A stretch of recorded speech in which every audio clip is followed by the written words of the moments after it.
The Power of Divine Choice. The Journey of 1 Samuel. The book of 1 Samuel places us in one of the most significant periods in Israel's history, where God chooses and rejects kings, guiding the people through times of transformation. Samuel, God's anointed prophet, plays a crucial role, from his miraculous birth to his spiritual leadership. The transition from judges to kings marks a drastic change, culminating in the choice of Saul as Israel's first king and, later, the rise of David. But what really draws us to this book is not just the historical events, but the profound questions it raises. What is the role of obedience? What happens when we deviate from God's purpose? How does the Lord respond to human arrogance and sincere humility? These questions, which echo throughout the 31 chapters of 1 Samuel, are as relevant today as they were in the past. The narrative begins with the story of Hannah, a barren woman who, in her distress, fervently prays to God for a son. The birth of Samuel, in answer to this prayer, sets the tone of God's sovereignty throughout the book. Samuel's call to be a prophet is a reminder that the Lord hears the cries of his people and acts at the right time. But as we move forward, we see Israel's struggle to balance their faith in God with their demand for a human king. Will their desire for visible leadership cost them their faithfulness to God? With this introduction in mind, we embark on a journey through the central events of 1 Samuel, exploring Saul's reign, his fall, and the promise of David. Get ready to dive into this thrilling narrative, where every choice has eternal consequences. The birth of Samuel and his prophetic call. The book of 1 Samuel begins with an intimate focus on the story of Hannah, a faithful woman who, despite her barrenness, never loses hope in God.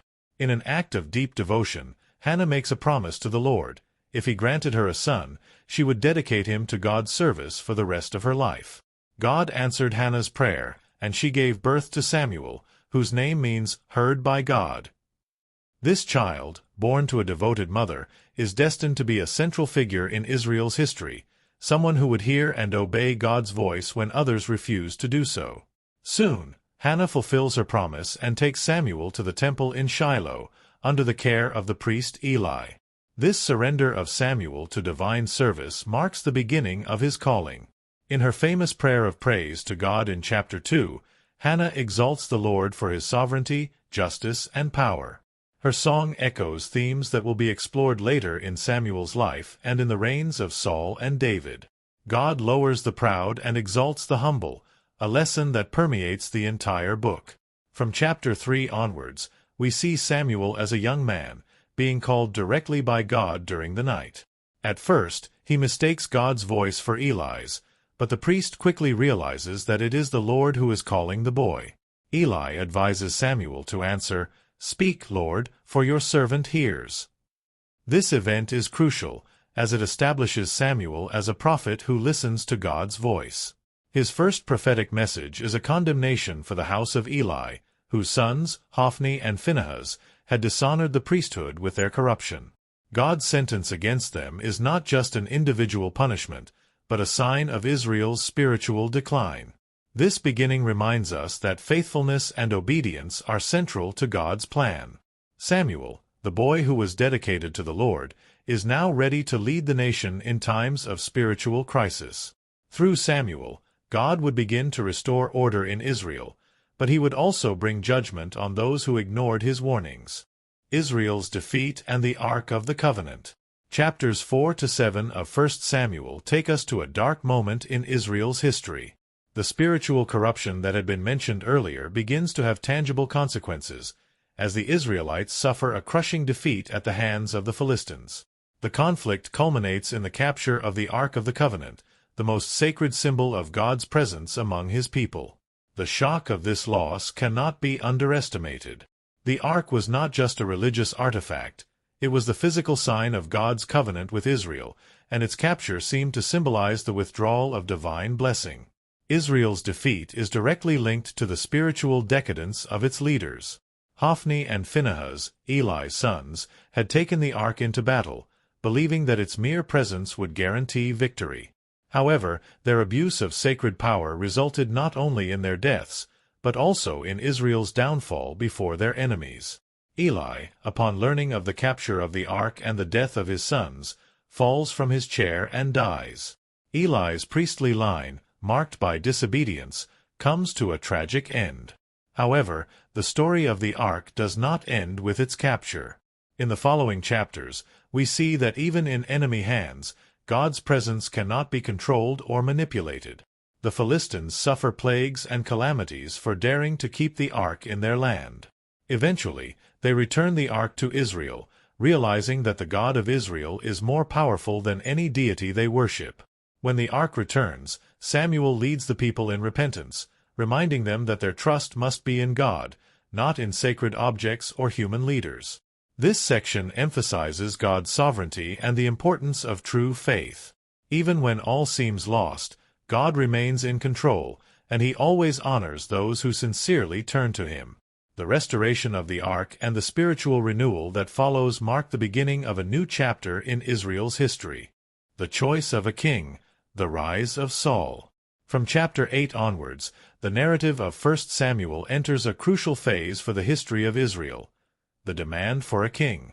Up until this point, the people of Israel had been ruled by judges, with Samuel being the last of them. However, Samuel's aging and the corruption of his sons, who did not follow their father's righteous ways, led the elders of Israel to demand a monarchy. They clamored for a king like the other nations, believing that this change would bring them security and stability amid growing external threats, especially from the Philistines. This demand, however, represented a direct rejection of divine leadership. The desire for a human king showed that Israel no longer fully trusted God's rule over them. Samuel, upset by the people's petition, takes his concerns to God.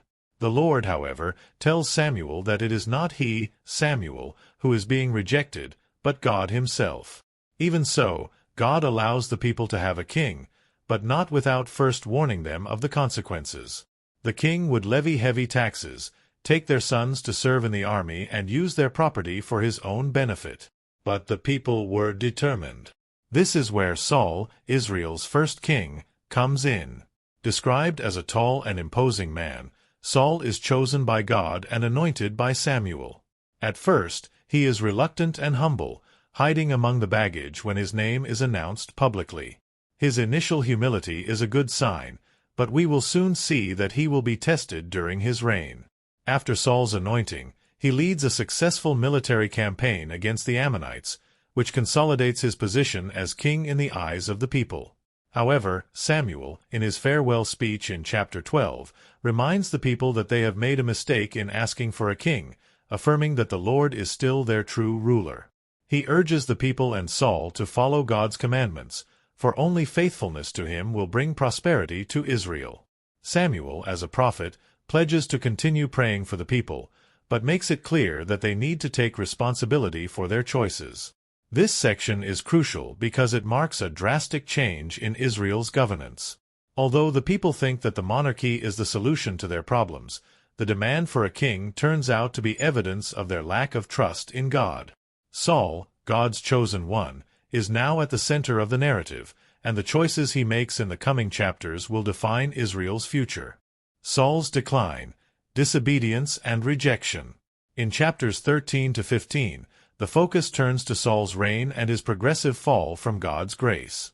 Although he began with humility and military success, we soon see that Saul is unwilling to completely obey divine instructions, and this leads to his rejection as God's chosen king. Saul's first major mistake occurs in chapter 13, during a conflict with the Philistines. Samuel had instructed Saul to wait 7 days before offering sacrifices, as the prophet would be coming to conduct the ritual. However, with the Philistine army approaching and seeing that his own soldiers were deserting, Saul became impatient and decided to offer the sacrifice himself, an act that violated the exclusive role of the priest. When Samuel arrived and saw what Saul had done, he severely rebuked him, declaring that Saul's kingdom would not last. This episode shows Saul's impatience and lack of trust in God. Later on, in chapter 15, Saul's second big mistake takes place, which seals his fate. God orders Saul, through Samuel, to completely destroy the Amalekites, an enemy nation of Israel, including all their possessions, flocks, and cattle. This instruction was clear and direct. There were to be no survivors and no spoils. However, Saul disobeys. He spares King Agag and allows the people to keep the best of the flock, claiming that he intended to offer the animals as a sacrifice to the Lord. When Samuel confronts Saul, he emphasizes that obedience is more important than sacrifice, saying the famous phrase, "Obedience is better than sacrifice," 1 Samuel 15 verse 22. Saul's disobedience at this point is unforgivable in God's eyes, and Samuel informs Saul that God has rejected him as king. Saul begs for forgiveness, but it's too late. The Lord has already decided that someone else will take his place, someone after God's own heart. This someone, as we will see in the next few chapters, will be David. Saul's fall teaches us powerful lessons about the importance of obedience to God. Even God's chosen king is not above divine instructions. Saul's impatience, lack of trust, and disobedience result in his rejection, and from that moment on, the narrative's attention turns to the young David, who will be God's next anointed. Quick pause. If you're finding this discussion valuable, you'll love our ebook, Faith and Finances, The Biblical Guide to Wealth. It dives deeper into the principles of faith and finance directly from the Bible, offering practical insights to help you thrive spiritually and financially. Grab your copy today by clicking the link in the description or in the first pinned comment, and start transforming your financial journey with biblical wisdom. The Rise of David, God's Chosen One. From chapter 16 onwards, the narrative of 1 Samuel begins to focus on David, who will be the next king of Israel. Samuel, following God's instructions, is sent to Jesse's house in Bethlehem to anoint one of his sons as king. Interestingly, God doesn't choose the oldest, the strongest, or the most apparently qualified. Instead, he chooses David, the youngest, who was herding sheep. This choice demonstrates that God looks at the heart, not the outward appearance. When Samuel anoints David, the Spirit of the Lord comes upon him with power. At the same time, God's Spirit withdraws from Saul, and an evil spirit begins to torment the king. Seeking relief, Saul's servant suggests that someone play the harp to calm his mind, and David, known for his musical abilities, is brought to court. So David enters Saul's presence, albeit discreetly. Chapter 17 presents one of the most famous episodes in the Bible, the battle between David and Goliath. The Philistines are at war with Israel, and Goliath, a giant of almost 3 meters, challenges the Israeli army, insulting the God of Israel. No one dares to face him, until David, full of trust in God, offers to fight. Armed only with a sling and 5 stones, David confronts Goliath and, with a single blow to the forehead, takes down the giant. This victory marks the beginning of David's fame in Israel. After this victory, David became more and more popular, which aroused Saul's jealousy. The king begins to see David as a threat to his throne, and from that point on, Saul tries several times to kill David. However, David forms a deep friendship with Jonathan, Saul's son, who protects him from his father's schemes. Jonathan, recognizing God's favor on David, makes a pact of loyalty with him, promising to protect his life. In the following chapters, we see that although David has many opportunities to kill Saul and claim the throne, he refuses to raise his hand against the Lord's anointed. David trusts God for the right moment for his ascension to the throne, demonstrating his humility and reverence for divine authority. Fleeing Saul, David in the desert. As Saul's jealousy grows, David is forced to flee for his life. In chapters 21 to 24, we see David running from town to town, hiding in caves and forests while Saul relentlessly pursues him.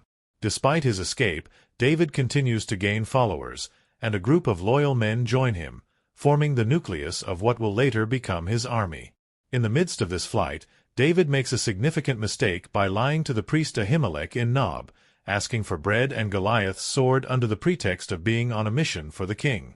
As a result of this lie, Saul, in his fury, orders the death of all the priests in the city, accusing them of conspiring with David. Only Abiathar, the son of Ahimelech, escapes and joins David, taking with him the ephod, a priestly garment used to consult God's will. Despite the desperate circumstances, David demonstrates his unshakable faith in God. When Saul chases him into a cave in En-Gedi, David has the chance to kill him. However, he only cuts off a piece of Saul's cloak and later confronts the king peacefully, showing that he has no intention of killing him. Saul, moved by David's mercy, admits that David will be the next king of Israel, but the cycle of persecution doesn't end there. This period of David's life, on the run from Saul, is a time of deep dependence on God. He writes many of the Psalms during this time, expressing both his despair and his trust in the Lord. It is a time of spiritual molding, where David learns to wait on God's timing and to trust in his protection, even when circumstances seem hopeless. David and Abigail, wisdom in the midst of conflict. In chapter 25, we are introduced to another important story in David's life, his encounter with Abigail. Nabal, a rich and foolish man, refuses to give David and his men supplies, even after David has protected his shepherds in the desert. David, furious at Nabal's refusal, prepares to attack him. However, Abigail, Nabal's wife, wisely intervenes, bringing gifts for David and asking for his mercy. Her action not only prevents bloodshed, but also earns David's respect. After Nabal's sudden death, David takes Abigail as his wife. During this same period, David continues to flee from Saul. In chapter 26, we have an episode similar to En-Gedi, where David again has the opportunity to kill Saul while he sleeps in his camp.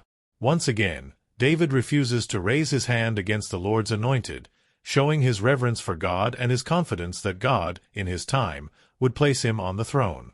In chapter 27, David makes a strategic decision to protect his men and their families by going into the territory of the Philistines.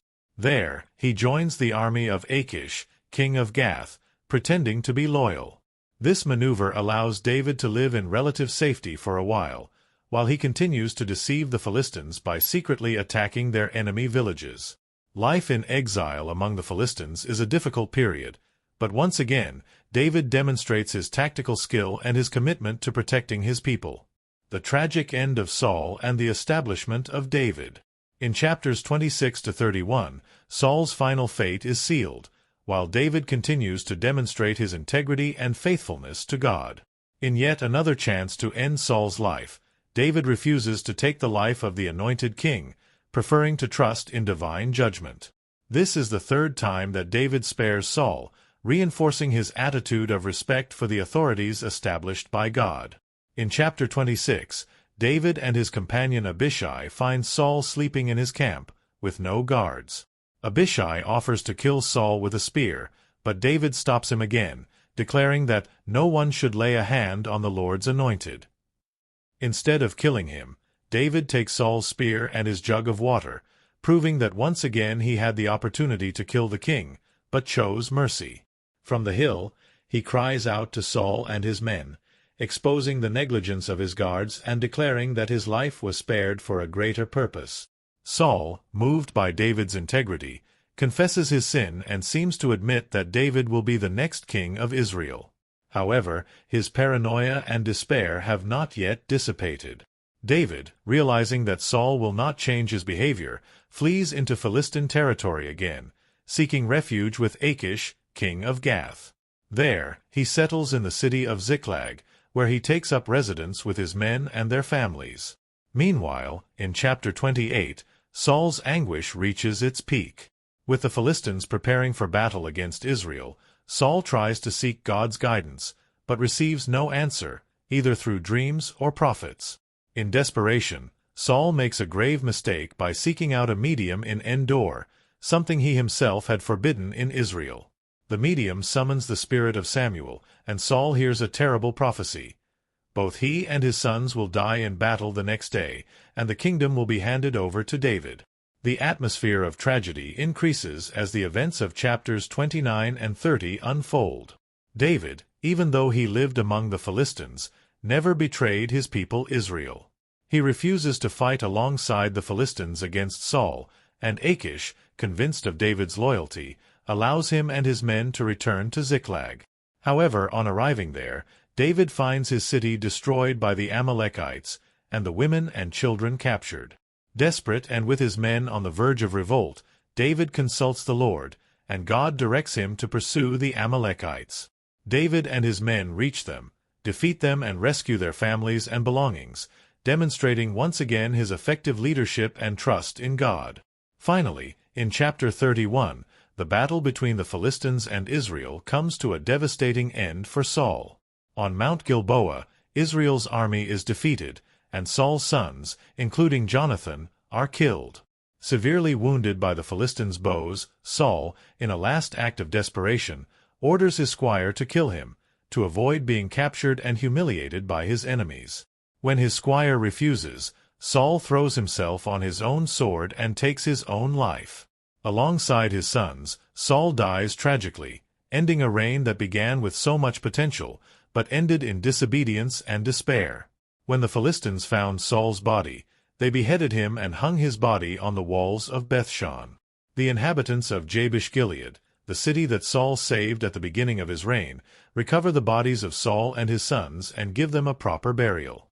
With this, Saul's tragic cycle comes to an end, while the way is finally open for David, the next king anointed by God, to take the throne of Israel. This final section reflects the tragic end of Saul and the confirmation of David as the leader chosen by God to lead Israel.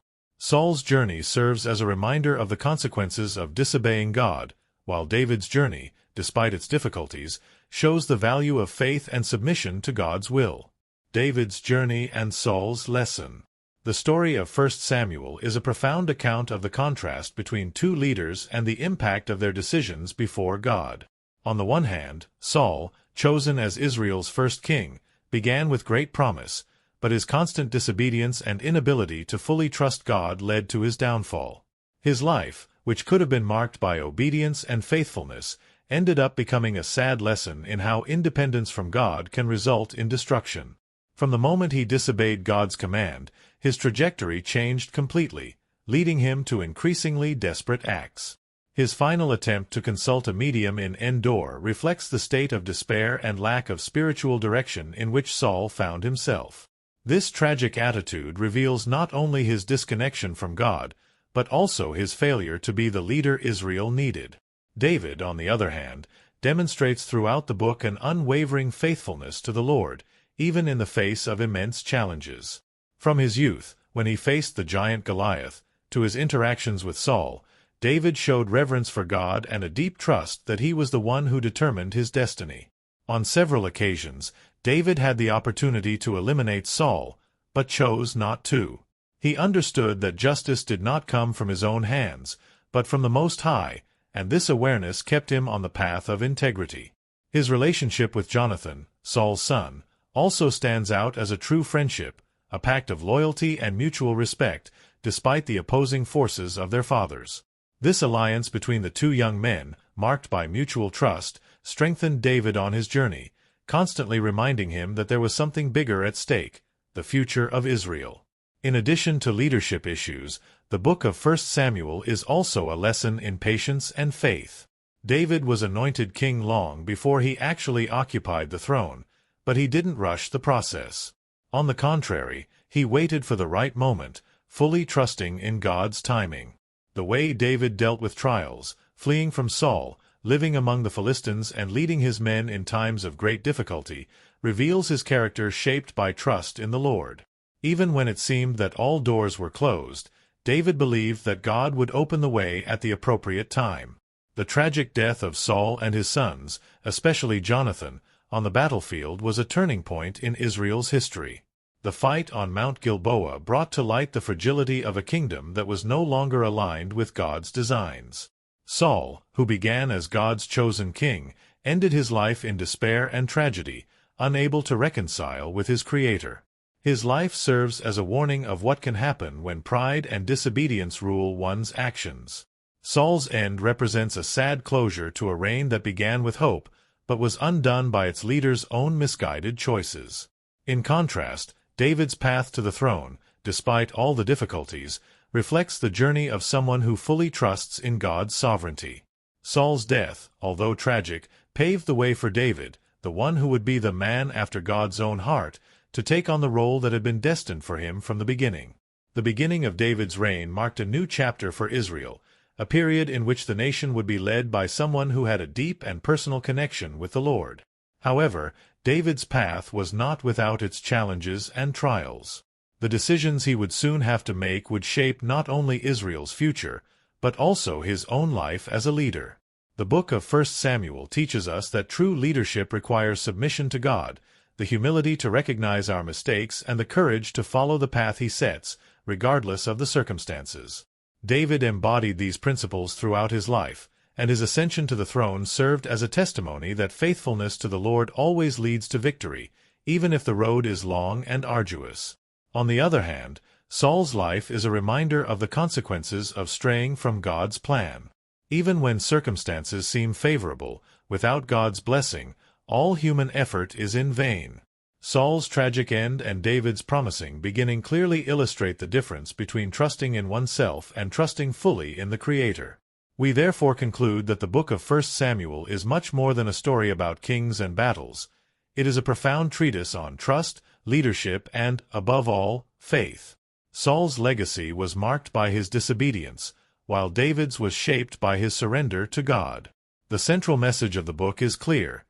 True success is not based on strength, skill, or position, but on obedience and submission to God's will.